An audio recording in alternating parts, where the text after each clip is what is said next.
తహసీల్దార్ వారి కార్యాలయం నందు అమరజీవి పొట్టి శ్రీరాములు వర్ధంతి కార్యక్రమం. నెల్లూరు జిల్లా సీతారామపురం మండలం స్థానిక తహసీల్దార్ వారి కార్యాలయం నందు అమరజీవి పొట్టి శ్రీరాములు వర్ధంతి నిర్వహించారు. ఈ కార్యక్రమంలో తహసీల్దార్ సుధాకర్ రావు, రెవెన్యూ ఇన్స్పెక్టర్ శ్రీనివాసులు, విఆర్ఓలు, సిబ్బంది పాల్గొన్నారు.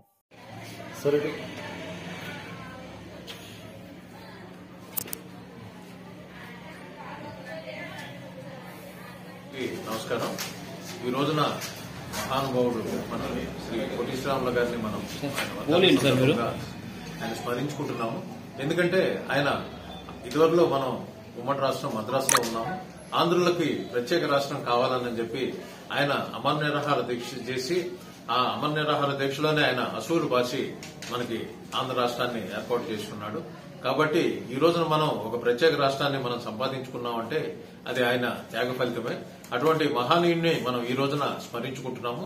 అందుకుగాను ఈ రోజున సీతారామపురం తహసీల్దార్ కార్యాలయంలో వారి వర్ధంతిని ఘనంగా మనం నిర్వహించుకుంటున్నాము. వారు చూపించిన అడుగుజాడల్లో యువత ముఖ్యంగా అందరూ కూడా నడుచుకొని ఉన్నత ఆదర్శాలు, సాంప్రదాయాలను పాటించాలని చెప్పి నేను అందరినీ కూడా కోరుతున్నాను. కాబట్టి ఈ రోజున ఆ మహానుభావుడిని మనం స్మరించుకుంటూ ఆయన వర్ధంతి కార్యక్రమాన్ని దిగ్విజయంగా నిర్వహించుకుంటున్నాము. ఈ కార్యక్రమంకి ఇచ్చేసిన మీ అందరికీ కూడా ధన్యవాదాలు తెలియజేస్తున్నాను.